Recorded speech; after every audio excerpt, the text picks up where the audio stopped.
Cheerios, the plain kind, because that's all I'd bought that week. The milk was making little ripples every time he moved the spoon, but he wasn't eating, just moving it around. Dad, he said, Mom's been taking money. And I'd been married to Jessica for 12 years. Been through the lean times, the hospital bills, her father's funeral. I thought I knew what her voice sounded like when she was lying. Turns out I didn't know a goddamn thing. Well, what do you mean, buddy? I kept it soft. That's what you do with a 10-year-old. But my stomach was already dropping. He looked up. His eyes were older than they should have been. That's the detail I can't shake. My boy's eyes looked like they'd already been through a divorce. He was 10. Your college fund, he said. She's been moving it. I saw the emails. How much? All of it, I think. 127,000. And he said it like he was reading a grocery receipt. She sent it to someone named Marcus. Started 4 months ago. The Cheerios were getting soggy. Tyler finally took a bite. There's more, he said. That's when I knew I wasn't the father I thought I was, because I let my 10-year-old boy keep talking. She's leaving, next Tuesday. There's a flight confirmation. To Costa Rica, her and Marcus. I found the quote that night after Tyler was at my brother Ray's. Took me 40 minutes of going through Jessica's desk before I found it, tucked in a folder labeled Home Repairs 2024, Best Line Roofing, Professional Letterhead, Detailed Breakdown, Tear Off, Felt, Shingles, Flashing, Labor.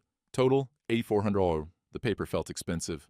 Good weight. I turned it over, then face up again, and held it to the light. That's when I saw it. The phone number was 1 digit too long. Small thing. Easy to miss. I called it anyway. The number you have reached is not in service. I sat there at her desk. The one I'd bought her 3 Christmases ago. Solid oak. Because she said she wanted a nice place to do the bills. And I looked at that fake quote.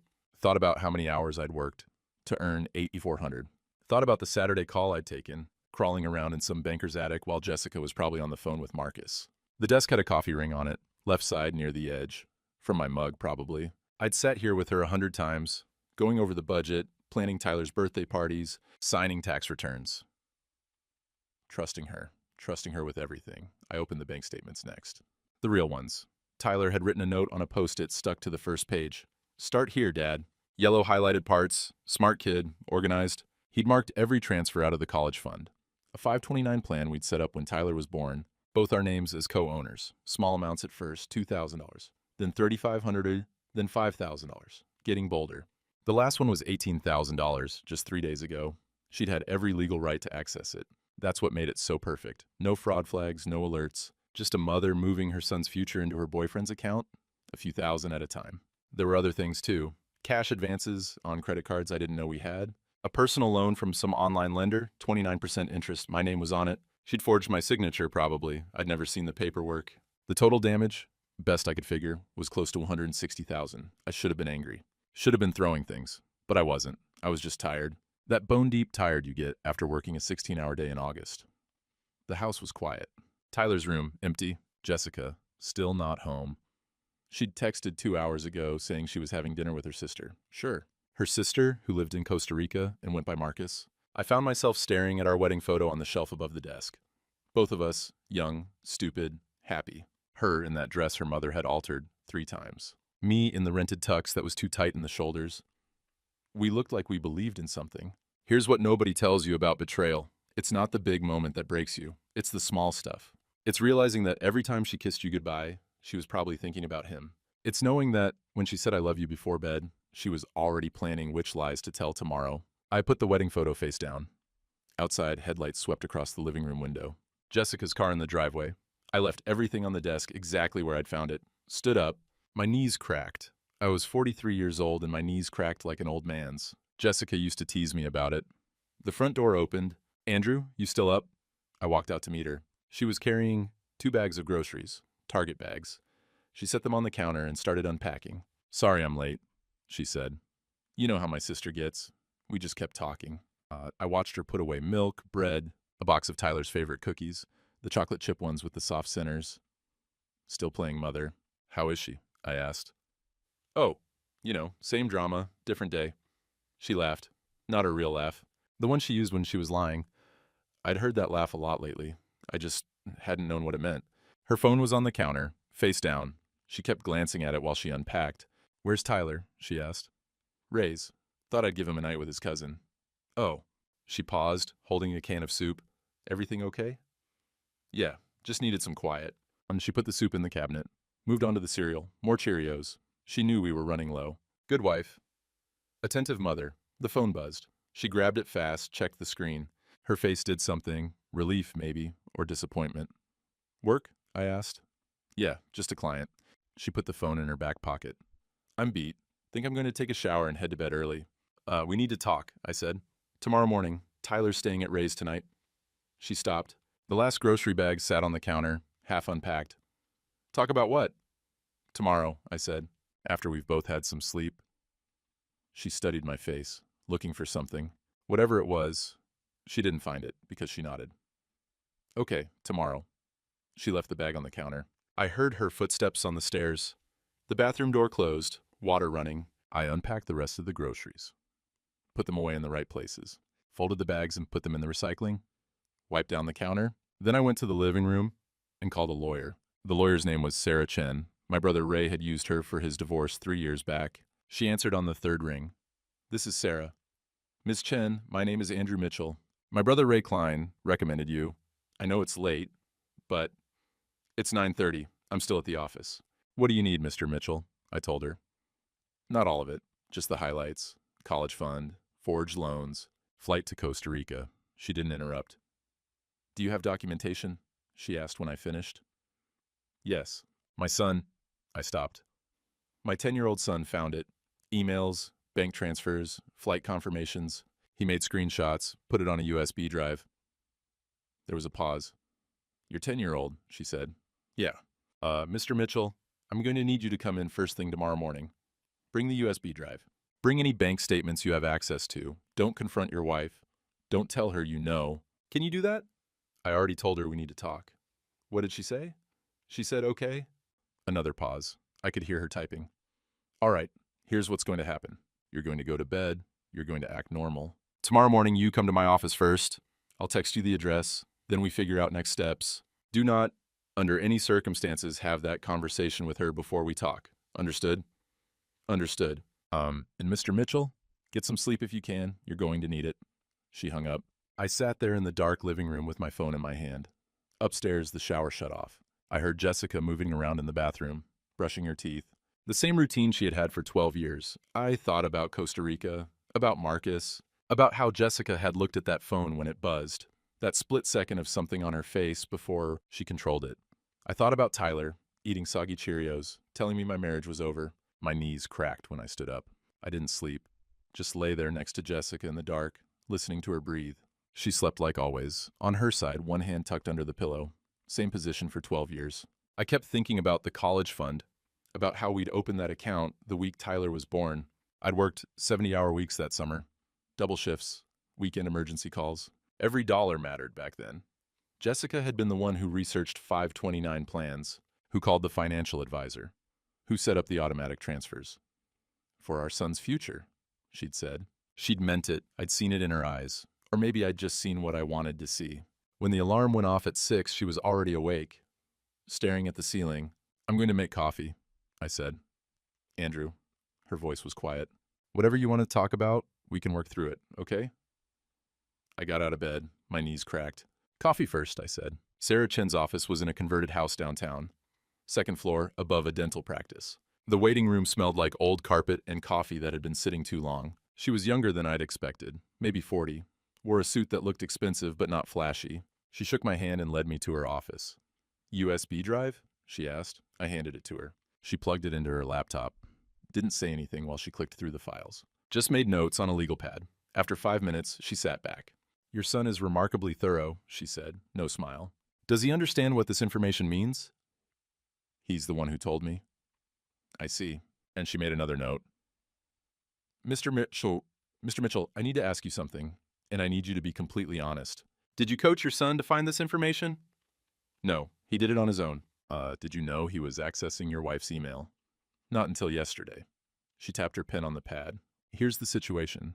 Your wife had legal authority to access that 529 plan. Both of you were co-owners. The transfers themselves aren't illegal. She had the right to move that money. But let me finish. What makes this actionable is how she used the funds. 529 plans are for educational expenses. Moving it to a personal account, especially a third party's account, is misappropriation. Breach of fiduciary duty. We can fight this. What about the forged signature on the loan? That's fraud. Clear cut. And it gives us leverage. She pulled up something on her computer. I'm going to make a call. There's a prosecutor I work with sometimes. If we can show a pattern of financial fraud, your wife is looking at serious criminal exposure. I don't want to put Tyler through a trial. Neither do I, but your wife doesn't need to know that. She picked up her phone. What I'm hoping is that the threat of prosecution will bring her to the table. Full asset disclosure, sole custody to you. She surrenders any claim to marital property in exchange for us not pursuing criminal charges. She'd go for that? Depends how badly she wants to avoid jail. Sarah started dialing. But there's something else. Your son moving that money, the crypto wallet, that's problematic. My stomach dropped. How problematic?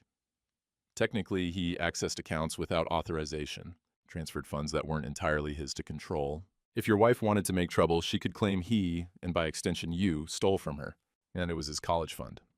I know, and any reasonable person would see it that way. But reasonable doesn't always win in court. She held up a hand. Here's what I think happened.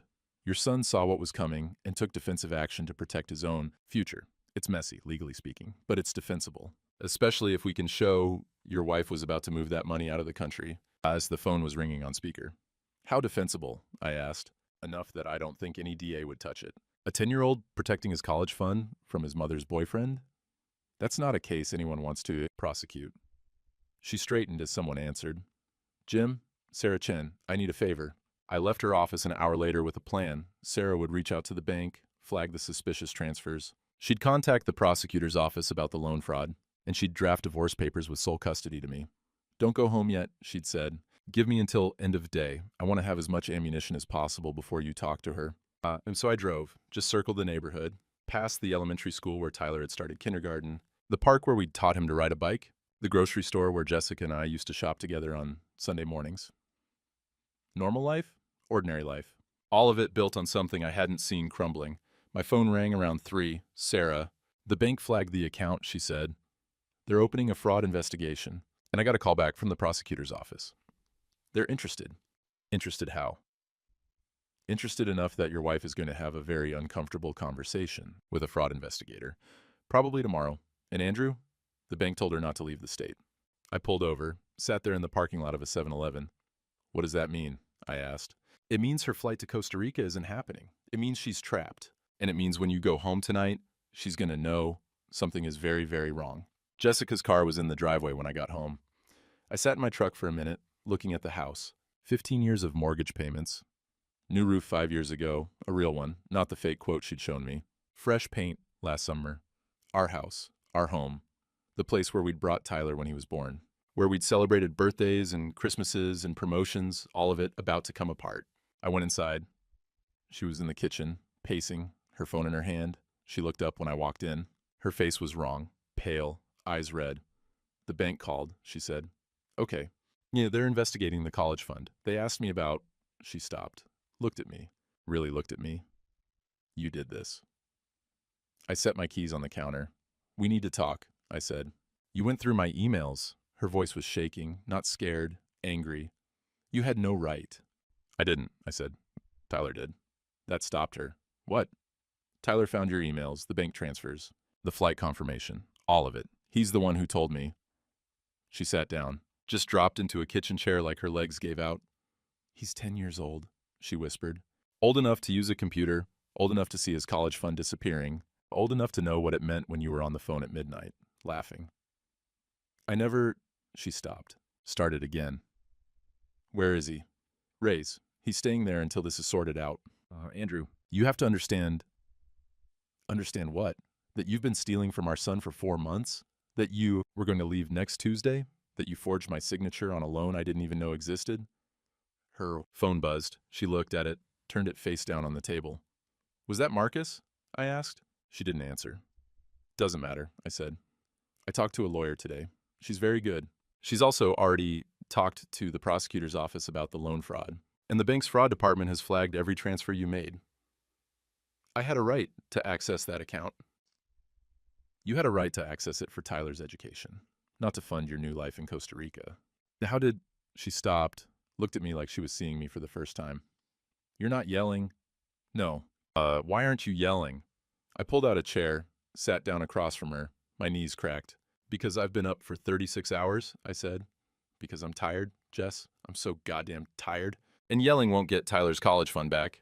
Her phone buzzed again. This time she picked it up. Read something. Her face went even paler. What? I asked. Marcus. Her voice was barely there. He says... She set the phone down. He says this is too complicated. He's out. I should have felt something. Satisfaction, maybe. But I just felt empty. The bank told you not to leave the state, I said. She nodded. My lawyer wants to meet with you and your attorney, tomorrow, if possible. She's going to propose a settlement. What kind of settlement? Sole custody of Tyler to me. You surrender any claim to marital assets, the house, my retirement, everything. In exchange, I don't push for criminal prosecution on the loan fraud.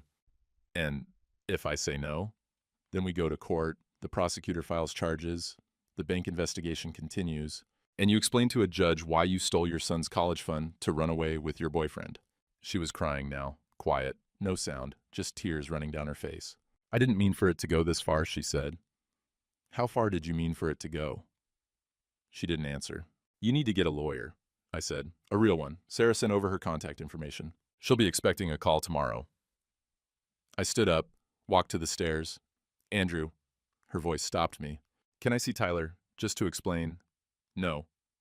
He's my son. He's the kid you were going to leave behind. He's the kid who had to protect his own future because his mother wouldn't. So no, you don't get to explain. Not yet. I went upstairs, packed a bag.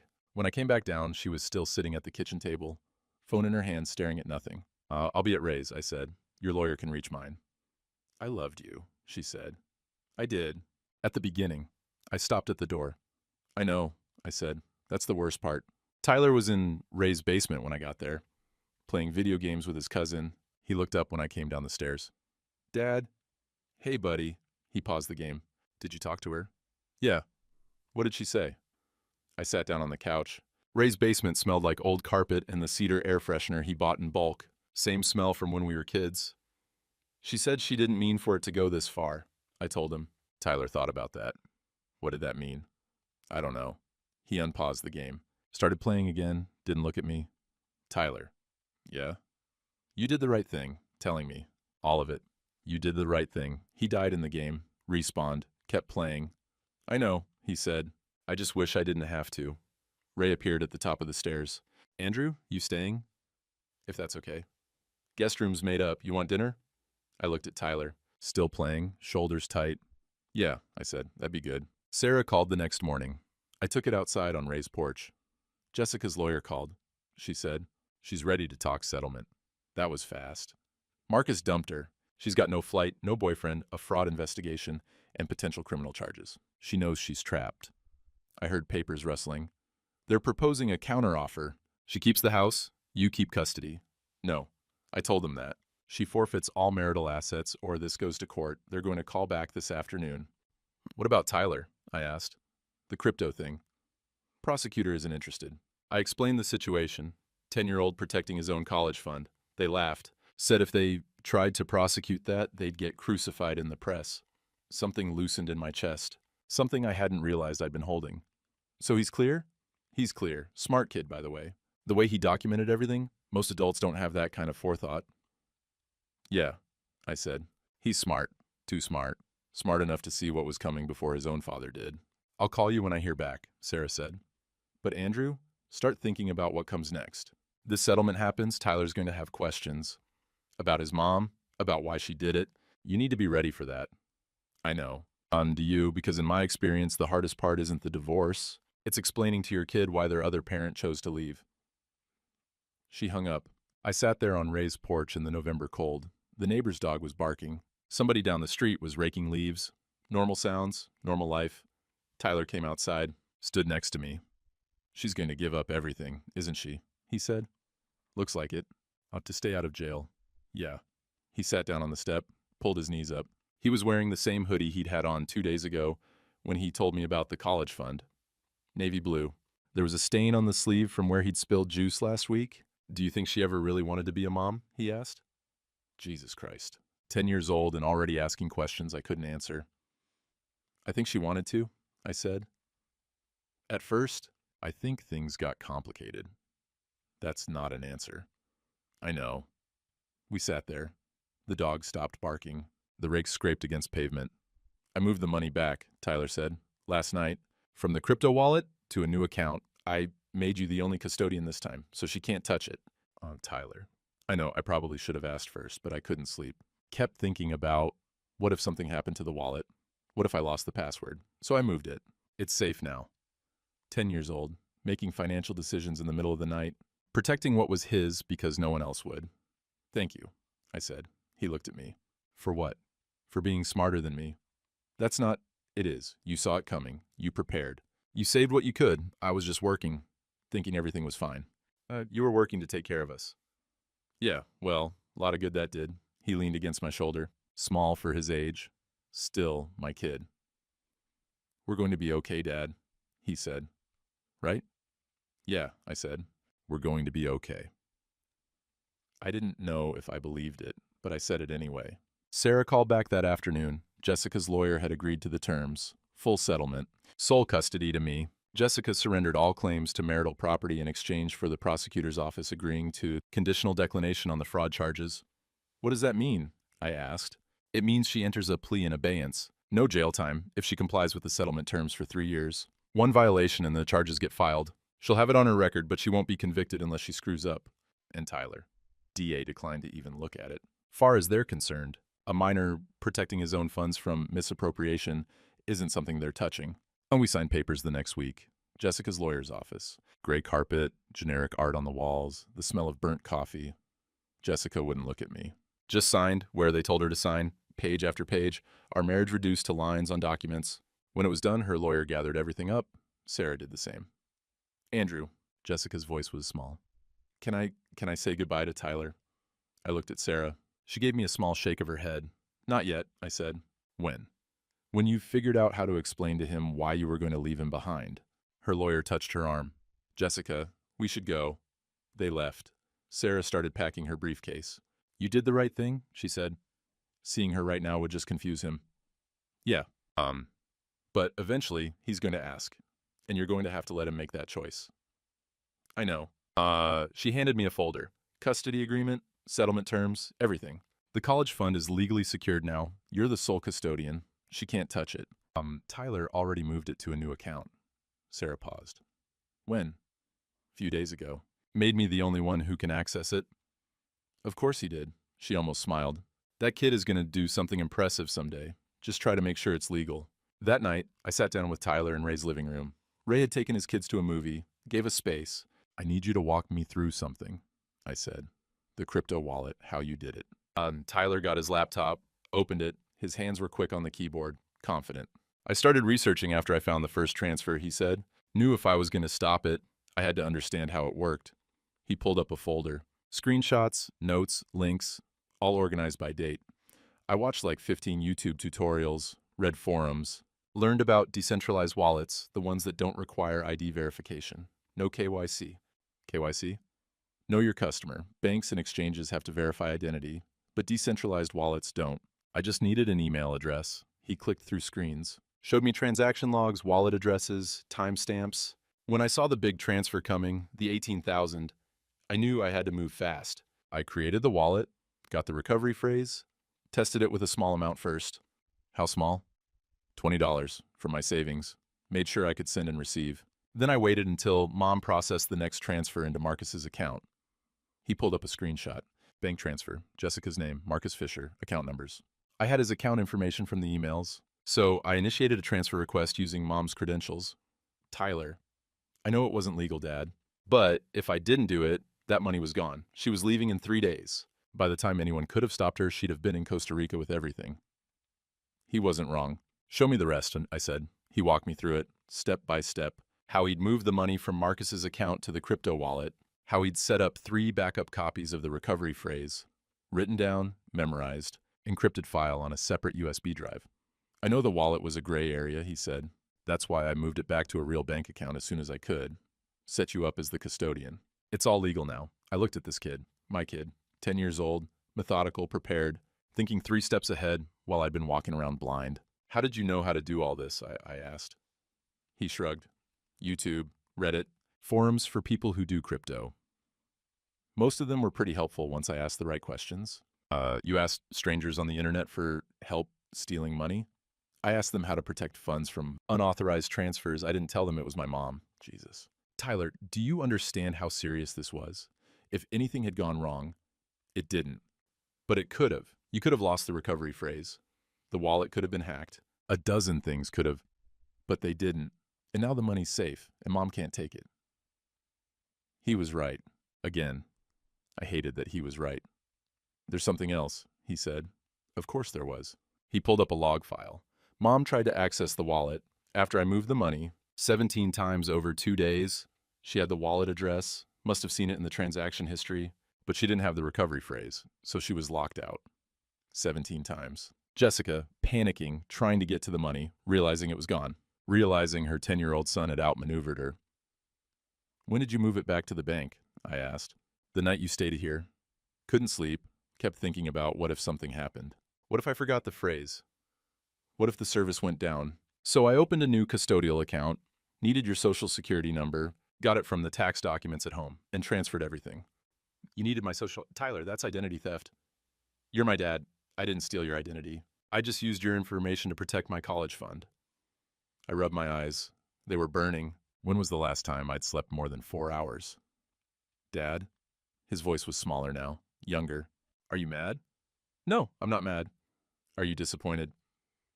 I looked at him, really looked at him. This kid who'd been carrying this weight for months, who'd seen the danger coming, who'd done what needed to be done because the adults in his life hadn't. I'm proud of you, I said, and I'm sorry. For what? For not seeing it. For making you handle this alone. You didn't make me.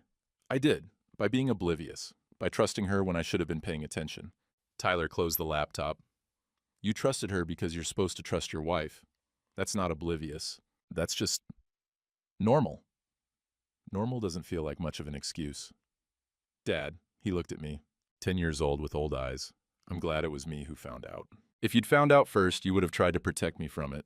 You would have tried to handle everything yourself, and she would have left anyway. He was right. Of course he was right. But I found out, he continued, and I knew what to do, and now it's over. We're okay. Are we? Yeah, we are. I wanted to believe him. I didn't see Jessica again for 3 weeks. Sarah handled everything. Papers, signatures, asset transfers. The house went on the market. I didn't want it. Couldn't live there anymore. Every room had memories I didn't want to keep. Tyler and I moved into a rental. Small place. 2 bedrooms. Walking distance from his school. Ray helped us move our stuff. Furniture, boxes, Tyler's things from his room. We left everything of Jessica's behind. The college fund sat in its new account, $89,000, not the full $127,000 we'd started with, but more than I'd thought we'd save. Tyler checked it every Sunday night, 8 o'clock, like clockwork. Just making sure, he'd say. I didn't tell him he didn't need to, because I got it. Some things you have to see with your own eyes. March came, Tyler turned 11, no party, he didn't want one. Just the 2 of us, pizza, and a new laptop for his coding classes. Is Mom going to call? He asked. I don't know. She didn't. The settlement had included a provision for contact. Jessica could request supervised parenting time after 6 months. She hadn't. Sarah said that was normal. Said a lot of people needed time to process before they could face their kids. I thought it was just easier for Jessica to pretend Tyler didn't exist. Tyler threw himself into school. Straight A's. Perfect attendance. His teacher called me in for a conference. Tyler's doing excellent work, she said. But he's different this year. Quieter. More serious. Has something happened at home? Divorce, what I said. It's been hard on him. She nodded. Understanding. He's in our advanced coding program now. The instructor says he's the best student she's had in years. Learns faster than kids twice his age? That's good. It is. But she also says he's very cautious. Checks his work 3-4 times before submitting. Asks a lot of questions about security, encryption, data protection. I thought about Tyler at his laptop. 17 failed login attempts. Recovery phrases memorized. Backup systems in place. He likes to be prepared, I said. I understand. Just wanted you to know. Sometimes kids who've had to grow up fast develop these patterns. Hypervigilance. Need for control. It's normal, given what he's been through. But it's something to watch. Spring turned to early summer. Tyler finished 5th grade, top of his class. His coding instructor recommended him for a summer program at the community college. Cybersecurity fundamentals. Normally for high school students, but they'd make an exception. Do you want to do it? I asked. Yeah, I think it'd be cool. Cool, like it was just a hobby. Not like he'd already successfully executed a cryptocurrency transfer to protect six figures from international theft. Okay, I said, we'll make it work. On that night, he showed me a project he'd been working on. A program that monitored bank accounts for unusual activity. See, you set parameters, he explained. Normal spending patterns. If anything falls outside the pattern, large withdrawals, transfers to new accounts, whatever, it sends an alert. Tyler. I know it's because of Mom, but it's also just practical. People get their accounts compromised all the time. This could help. He wasn't wrong. But it still hurt to see. It's really good, I said. He saved the file, closed his laptop. Dad, can I ask you something? Yeah. Do you think Mom misses me? There it was. The question I'd been waiting for. I think she does, I said. In her own way. That's not really an answer. I know. He picked at a thread on his jeans. I miss her sometimes. Not the her from this year. The her from before, when she used to help with homework and make those cookies I liked. Before Marcus. That's okay. Is it? To miss someone who is going to leave me? Jesus Christ. 11 years old. Yeah, I said. It's okay. You're not missing the person who left. You're missing who you thought she was. That's different. He thought about that. Do you miss her? Sometimes. Not as much as I thought I would. Why not? Because I'm too busy being grateful for what I still have. He looked at me. Me? You. The letter came in late May. Tyler brought it in from the mailbox. Law office return address. It's from Mom's lawyer, he said. I opened it, read it twice. Jessica was requesting supervised parenting time. 2 hours. Neutral location. Court-approved supervisor present. What do you want to do? I asked Tyler. I don't know. You don't have to see her if you're not ready. Would it hurt her if I said no? Maybe. But that's not your responsibility. He took the letter, read it himself. 2 hours, he said. Yeah. Someone else would be there? The whole time? The whole time. What would we even talk about? I don't know. Whatever you want. Or nothing. You'd be in control. Yeet. He folded the letter, handed it back. Okay, he said. I'll see her. You sure? No, but I want to anyway. I have questions. Of course he did. I called Sarah that afternoon. Tyler wants to do the visit, I said. You're sure? He's sure. Says he has questions. Of course he does. She paused. Andrew, I need to prepare you for something. Jessica's lawyer says she's been in therapy, says she's doing better, working on herself. Good for her. She's going to want to explain, to apologize, to make Tyler understand why she did what she did. And Tyler doesn't owe her understanding or forgiveness. He can listen if he wants, but he doesn't have to give her anything. I know. Do you? Because in my experience, parents want their kids to have closure, want them to move on, and sometimes that pressure to forgive comes from the parent who stayed, not the one who left. I sat down. My knees cracked. I won't pressure him, I said. Good. Because whatever happens in that room, Tyler needs to know you've got his back, even if he chooses to have a relationship with her eventually, even if he doesn't. Your job is to support him, not to manage the outcome. When's the visit? I'll set it up for next week. Thursday afternoon, I'll send you the details. She hung up. I found Tyler in his room, at his laptop, as usual, working on code. It's set, I said. Next Thursday. He didn't look up, just kept typing. Okay. You can change your mind anytime? I know. He saved his work, turned to face me. Dad, what if she's different? What if she really has changed? Then that's good. It doesn't change what happened, but it's still good. And what if she hasn't? Then you'll know. Either way, you'll know. He nodded. Turned back to his laptop. I stood there for a minute, watching him. This kid who'd saved us, who'd been smarter and braver than he should have had to be. Tyler. Yeah? Whatever she says, whatever you feel after, it's all okay. You don't have to decide anything right away. You don't have to forgive her or hate her or anything. You can just be, okay? He was quiet for a long time. Okay, he said finally. I left him to his code. The supervised visit was scheduled at a family services center, neutral ground, beige walls, comfortable chairs that had seen better days, a table with a box of tissues. The supervisor was a woman named Linda, maybe 50, kind eyes. She explained the rules to Tyler before Jessica arrived. Your mom can talk to you, you can talk to her, but if at any point you're uncomfortable, you tell me and we stop. This is your time. You're in control. Understand? Tyler nodded. Do you have questions before she gets here? No. Okay. I'll be right there the whole time. Your dad will be in the waiting room. We'll come get him when time's up. I squeezed Tyler's shoulder. You've got this. I know. But he looks small in that chair. 11 years old, waiting to see the mother who'd chosen to leave him. I sat in the waiting room for what felt like hours. It was 30 minutes. Sarah had given me some documents to review, settlement follow-up, asset transfer confirmations. I couldn't focus on any of it. Ray called. How's he doing? He asked. He's in there now. No, and you're losing your mind. Pretty much. He's a tough kid. He'll be fine. Yeah. Andrew, he'll be fine.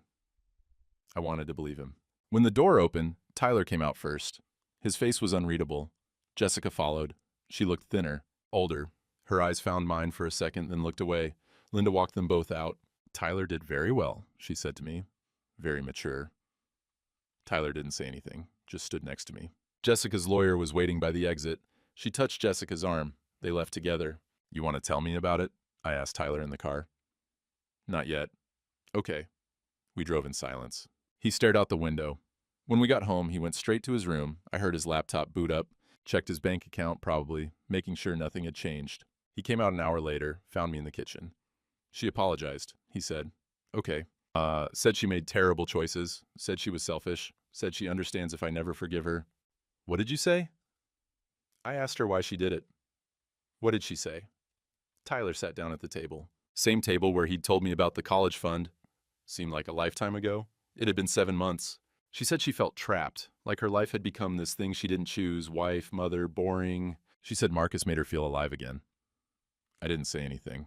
I asked her if I made her feel trapped. Tyler continued. If being my mom was part of what she wanted to escape from? Jesus. 11 years old, asking the questions I couldn't. She cried, he said no, said I was the best thing she ever did, said leaving me was the worst mistake of her life. Do you believe her? He thought about it. I believe she believes it now. I don't know if I believe it was a mistake she wouldn't make again. Too smart. Way too goddamn smart. She asked if we could have regular visits, he said. If I'd be willing to see her again.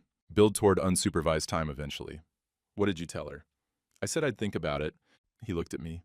Is that okay? It's your choice. But what do you think I should do? I sat down across from him. I think you should do whatever feels right for you. If you want to see her, we'll make it work. If you don't, that's okay too. And if you change your mind in either direction, that's also okay. You wouldn't be mad if I wanted to see her. No, she's your mom. That doesn't just go away. But I know what she did, but that's between me and her. Your relationship with her is separate. You get to decide what that looks like. He was quiet for a minute. I told her I'd do one more visit next month, he said, to see how it goes. But I also told her I needed her to understand something.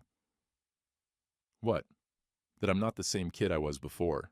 That what she did changed me. That I'm glad I found out because it taught me to protect myself. But that I shouldn't have had to learn that from my own mother. My throat was tight. What did she say? I asked. She said she understood. That she was proud of me. That she hoped someday I could forgive her. And what did you say? I said maybe, but not yet. He stood up, went to the refrigerator, got himself a glass of milk, poured it carefully, put the milk back, wiped up a drop he'd spilled. Habits we'd taught him. Clean up your mess. Leave things better than you found them. Dad? Yeah? I'm glad I told you. Back in November. Even though it was hard, I'm glad I didn't keep it secret. Me too. And I'm glad we moved. This place is better. Smaller, but better. Yeah? Yeah, the old house had too much of her in it. This one's just ours. Just ours. He drank his milk, rinsed the glass, put it in the dishwasher. I'm going to finish my coding homework, he said. Okay. He paused at the doorway. Thanks for letting me decide. About seeing her. Always. He went to his room. I heard his door close. His laptop hum to life. I sat there at the kitchen table in our smaller, better house. Thought about Jessica crying. About Tyler asking if she felt trapped. About an 11-year-old having the wisdom to say, not yet, instead of never. My phone buzzed. Sarah, how'd it go? She asked. He's processing. That's good. That's healthy. Jessica's lawyer called. Said Jessica wants to continue visits. Monthly for now, supervised for at least 6 months. Tyler said he'd think about it. Smart kid. He doesn't have to commit to anything long-term. One visit at a time? Yeah. Andrew, for what it's worth, you're doing this right. Letting him make his own choices. A lot of parents try to control this part. You're not. I'm just trying not to screw him up more than he already is. He's not screwed up. He's resilient. There's a difference. I hope she was right. Summer came. Tyler started the cybersecurity program at the community college, youngest in the class by 4 years. His instructor called me after the first week. Your son is exceptional, she said. I don't use that word lightly. But the way he thinks about systems, about vulnerabilities, it's intuitive, natural. Has he been coding long? About a year. Remarkable. If he keeps this trajectory, he could have a real career in this field. I thought about Tyler at 10 years old moving $80,000 through a cryptocurrency wallet he'd learned about on YouTube. Yeah, I said. I think you're right. The second visit with Jessica happened in early June. Tyler was quieter about it this time. Didn't ask as many questions beforehand, just went in, came out 30 minutes later. She got a job, he told me in the car, working at a veterinary clinic, receptionist. She said she likes it because the animals don't judge her. How do you feel about that? He shrugged. Good, I guess. She should work, have something to do. Did she ask about school? Yeah. I told her about the coding program. She seemed proud. Did she ask about the college fund? Tyler looked at me. No, I think she knows better. July, Tyler finished the cybersecurity program, top marks. The instructor gave him a certificate and a recommendation letter for when he eventually applied to colleges. Keep this somewhere safe, she told him. You're going to need it. Tyler filed it carefully in a folder he kept in his desk. College applications, financial aid information, scholarship deadlines. He was 11 and already planning 7 years ahead. I should have been proud. I was proud, but I also wished he could just be a kid. The third visit was different. Tyler went in, came out 20 minutes later, early. You okay? I asked. She asked if I could forgive her yet. What did you say? I said I was working on it. That forgiveness isn't something you decide. It's something that happens, or doesn't. Alinda, the supervisor, caught my eye, nodded. Approval. Jessica came out a few minutes later. Her eyes were red. Her lawyer walked her to the car. Tyler watched them go. I don't think she understands, VD said. She keeps asking for forgiveness, like it's something I can give her, like signing a paper, but it's not. No, it's not. I told her I needed time, that I needed to see her be consistent, that words are easy, but actions matter. 11 years old, sounding like a therapist. How did she take it? She cried, said she understood, said she'd wait as long as it takes. He paused. I don't think she will, though. Why not? Because waiting is hard, and Mom doesn't like hard things. That's why she left in the first place. August, start of 6th grade, new school, middle school. Tyler was nervous. First time I'd seen him nervous about school in months. What if the other kids are weird about the divorce, he asked. What if they ask questions? Tell them as much or as little as you want. It's your business. But what if they know? Small town. People talk. He wasn't wrong. Then they know, I said. And they'll either be decent about it or they won't. But that's on them, not you. What if they're not decent? Then you find the kids who are, and you ignore the rest. He thought about that. Like how you found Ray when Grandpa was being a jerk? I hadn't realized he knew about that. Yeah, I said, like that. The visits with Jessica continued. Once a month, supervised. Tyler went, came home, processed. Some months were better than others. September's visit, she brought him a gift. A book about coding. Thoughtful, appropriate. She's trying, he said. Yeah. Does that matter, that she's trying? It matters. It doesn't fix everything, but it matters. October's visit, she forgot to show up. Called 2 hours late, apologizing. Said she'd mixed up the time. Tyler didn't say much. Just added it to whatever mental ledger he was keeping. November. 1 year since he'd told me at the kitchen table. Since everything had fallen apart. Do you ever regret telling me? I asked him. No. Why? Because it changed everything. Your whole life got turned upside down. It was already turning, he said. I just controlled how it happened. December. Jessica asked if she could take Tyler for a few hours. Unsupervised. Coffee shop, then maybe a walk. Linda thought he was ready. Sarah thought it was reasonable.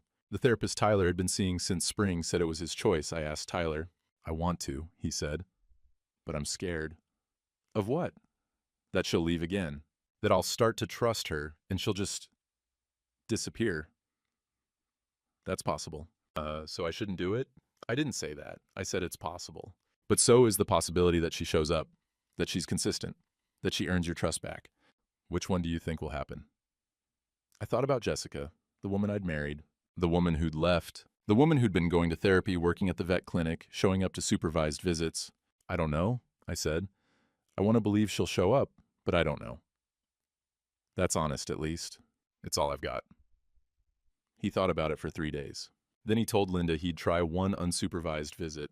2 hours, he said, at the coffee shop near the library, public place, and if she's even 5 minutes late, I'm leaving. The morning of the visit, Tyler checked his watch 6 times, changed his shirt twice, combed his hair. You don't have to go, I reminded him. I want to. Okay. I drove him to the coffee shop, sat in the parking lot, watching. Jessica's car pulled in. Right on time, Tyler got out of my truck. Walked to her. She said something. He nodded. They went inside. I sat there for 2 hours, brought a book, didn't read a word of it. When they came out, Jessica hugged him. Brief. He didn't pull away, but he didn't lean in either. She walked to her car. He walked to my truck, got in. How was it? I asked. Okay. We talked about school, about the coding program, about normal stuff. That's good. Yeah. He buckled his seatbelt. She asked if we could do it again next month. What did you say?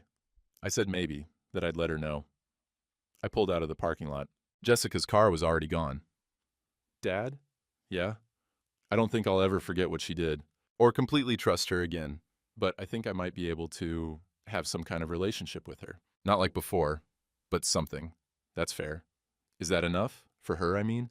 I don't know. But it's what you've got to give, and that's all anyone can ask for. Winter settled in, Tyler and I found our rhythm. Weekday mornings, breakfast, school drop-off, I'd head to work, new job, HVAC company on the other side of town. Better pay, better hours. I'd quit the old place. Too many memories of picking up weekend calls to pay for a roof we didn't need. Tyler joined the school's computer club, made friends with 2 other kids, Marcus and David. I tried not to flinch every time Tyler said the name Marcus. Different kid, good kid. Not the Marcus who'd ruined our lives. They're teaching me about penetration testing, Tyler said one night at dinner. What's that? Ethical hacking. You test systems to find vulnerabilities before bad actors do. It's what I want to do, as a career. Of course it was. You're 12, almost 12, and I can start building skills now.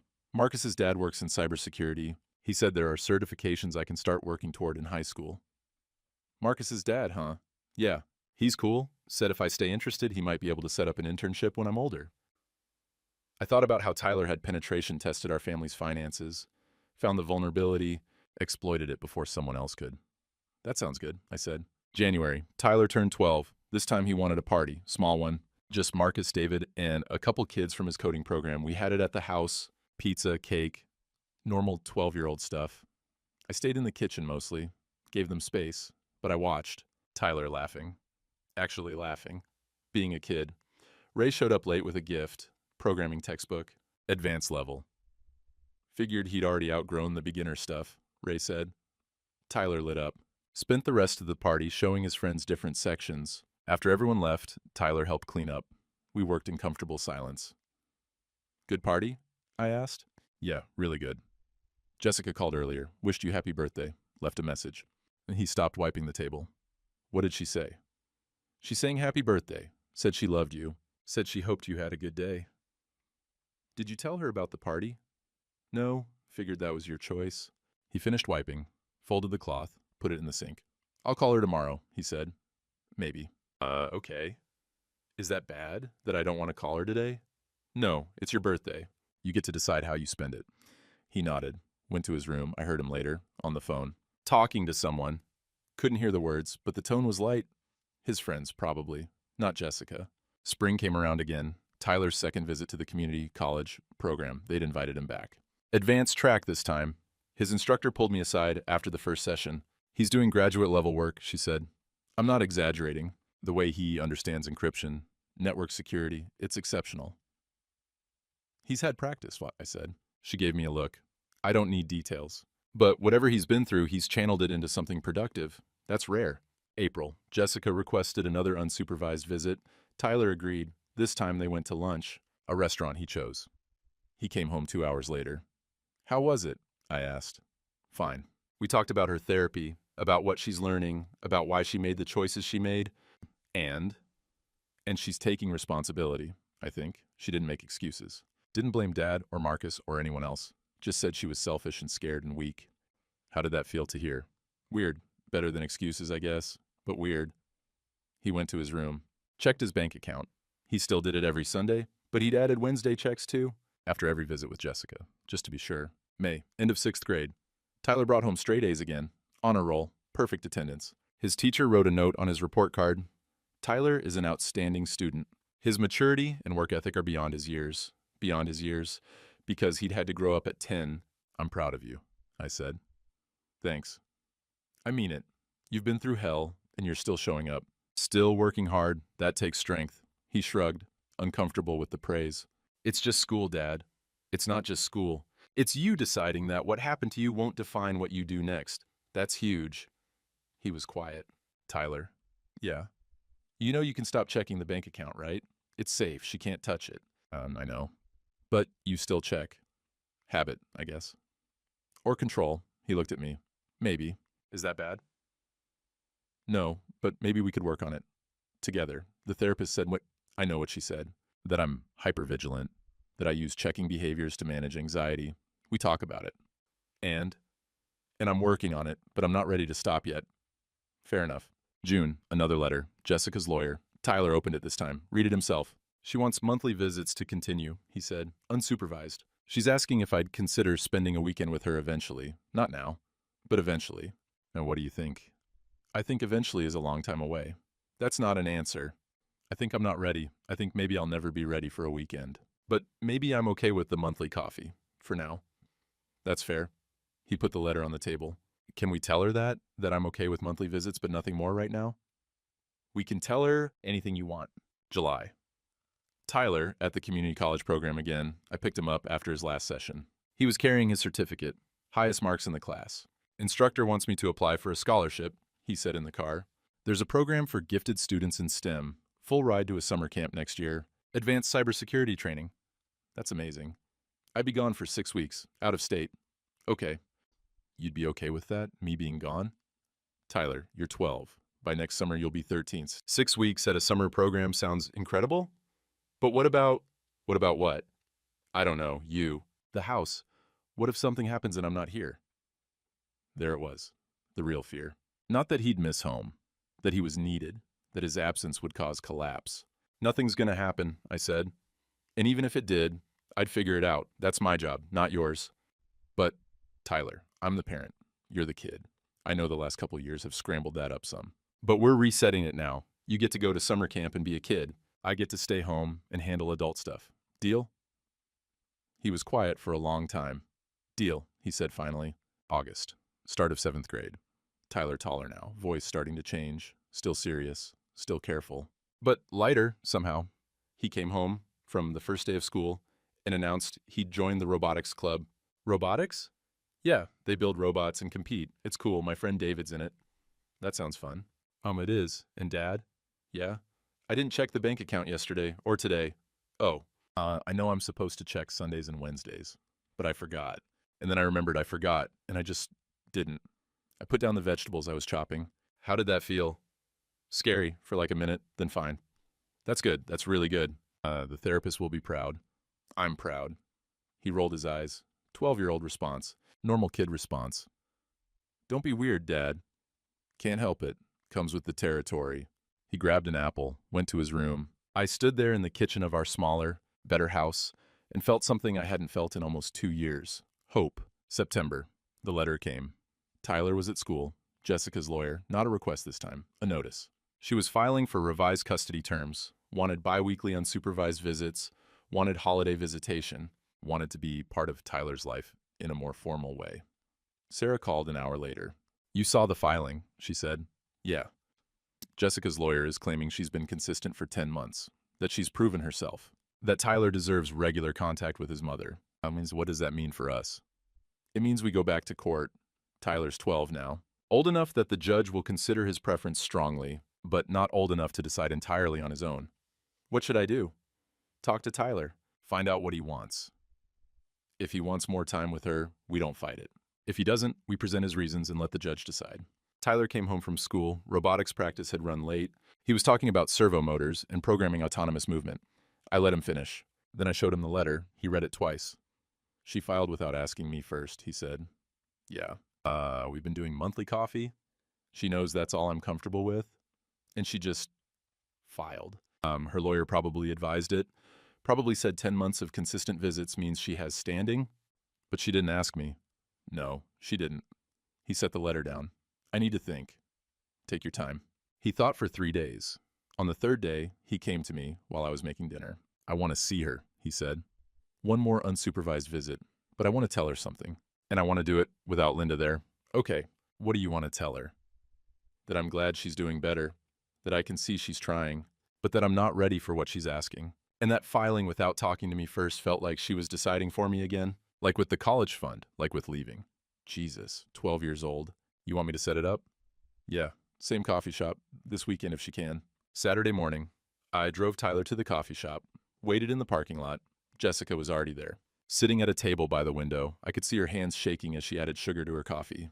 Tyler walked in, sat down across from her. I couldn't hear what they were saying, but I could see. Tyler talking, calm, measured, Jessica listening, then responding. Tyler shaking his head, Jessica's face crumpling, Tyler staying in his seat, not leaving, not comforting, just present. 45 minutes. Then Tyler stood, said something. Jessica nodded. He walked out, got in the truck. How did it go? I asked. I told her I appreciated the visits, that I could see she was trying, but that I wasn't ready for more, that I needed her to respect my pace. What did she say?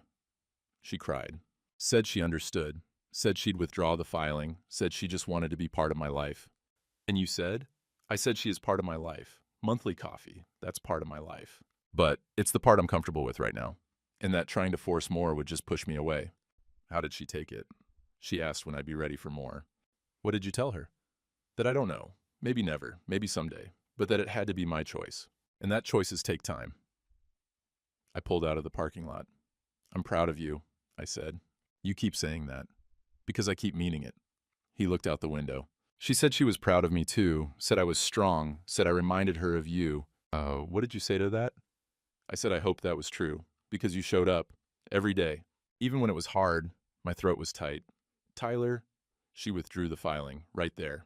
Called her lawyer on speaker, told him to drop it, said monthly visits were fine. That's good. Yeah, I think so. He paused. Dad? Yeah? I don't think I'll ever have the relationship with her that I had before. The before Marcus her, that person is gone. Probably. But I think I might be able to have a different relationship. Not close, not like a normal mom, but something. Where we see each other sometimes. Where she knows about my life. Where I'm not angry anymore. That sounds reasonable. Is it enough? For her? Tyler, it's enough for you. That's all that matters. We stopped for lunch on the way home. Burgers. Tyler got a milkshake. Chocolate, his favorite. The robotics competition is next month, he said. Our team made it to regionals. That's great. Would you come? Watch? Of course.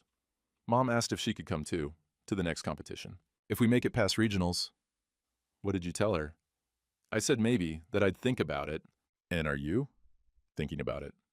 Yeah, I think it might be okay, her being there. Watching me do something I'm good at, something that has nothing to do with what happened. That sounds healthy.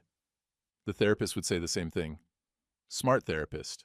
He smiled. Small, but real. We finished lunch, drove home. Tyler went to his room, worked on his robot. I sat in the living room, thought about Tyler at 10 years old eyes, soggy Cheerios, a USB drive in his pocket. Thought about Tyler at 12, still serious, still careful, but building robots with friends, going to summer programs, setting boundaries with his mother. Not fixed, not healed, but better, and maybe that was enough. October. The leaves turned. Tyler's robotics team made it to regionals, then to state. Jessica came to the state competition, sat 3 rows behind us, cheered when Tyler's team won 3rd place. After, she congratulated him. Brief, appropriate, then she left. That was okay, Tyler said on the drive home. Her being there. Yeah? Yeah, it felt normal, like how other kids' parents show up to stuff. Good. November, 2 years since the kitchen table. Since everything fell apart, Tyler didn't mention it. Neither did I. But that night, after dinner, he asked if we could look at colleges. You're 12, I said. I know, but I want to start planning. Want to know what I'm working toward. And so we sat at the kitchen table, different house, different life, and looked at computer science programs. MIT, Stanford, Carnegie Mellon. These are expensive, he said. You've got a college fund. Yeah, $89,000. That won't cover 4 years at MIT. So we'll figure out the rest. Scholarships, maybe student loans. We'll make it work. You do that, help me with loans. Tyler, of course. He pulled up a financial aid calculator, started entering numbers. If I maintain my GPA, he said, and if I get some certifications, and if I do well on the SATs, that's a lot of ifs. I like plans. I've noticed. He grinned, kept calculating. I watched him, this kid who'd saved us, who'd grown up too fast but was finding his way back to being 12, who checked bank accounts less often, who built robots, who had friends, who was planning a future he almost lost. Dad? Yeah? Thanks. For what? For letting me figure out the mom thing on my own, for not making me choose, for just being here. That's my job. Yeah, well, you're good at it. He went back to his college research. Outside, the neighbor's dog barked. Somebody down the street was raking leaves. Normal sounds, normal life. Our life, just ours. The November air was cold enough that we'd started running the heat at night. Tyler complained about the gas bill. He'd started tracking our expenses. Just to practice, he said. But I knew it was more than that. Some habits die hard. We can afford it, I told him. I promise. And he nodded, kept entering numbers into his spreadsheet. My phone buzzed. Sarah, just checking in, she said when I answered. How's Tyler doing? Good. Looking at colleges. And he's 12. I know, but he likes to plan. She laughed. Of course he does. Andrew, I wanted to let you know, Jessica's lawyer contacted me. She wants to formalize the monthly visits. Put them in the custody agreement officially. No change to frequency, just documentation. What did you tell him? That I'd talk to you. And Tyler. I looked at Tyler, head down, focused on his laptop. I'll ask him, I said. Let me know. But Andrew, you did good. Both of you. This whole thing could have gone a lot worse. Yeah. We hung up. Tyler. Jessica wants to make the monthly visits official. Put them in the custody paperwork? Would that be okay with you? He looked up, thought about it. Yeah, he said. That's okay. Makes sense to have it written down. You're sure? Dad, it's just coffee once a month. I can handle it. Just coffee once a month. With the mother who'd tried to leave him behind. The mother who was trying to earn her way back. The mother he might never fully trust again, but was willing to see once a month anyway. 12 years old, and already understanding what most adults never learn. That forgiveness isn't all or nothing. That you can hold space for someone without letting them all the way back in. That healing doesn't mean forgetting. Okay, I said. I'll tell Sarah. And he went back to his college research. I sat there with my coffee, watching the steam rise. 2 years ago, I'd sat in a different kitchen in a different house, learning that everything I'd believed about my life was a lie. Learning it from my 10-year-old son, who'd been brave enough to tell me. Now I sat in our smaller, better house watching that same son, older, wiser, still here, plan a future that was his to build. Some things break, some things bend.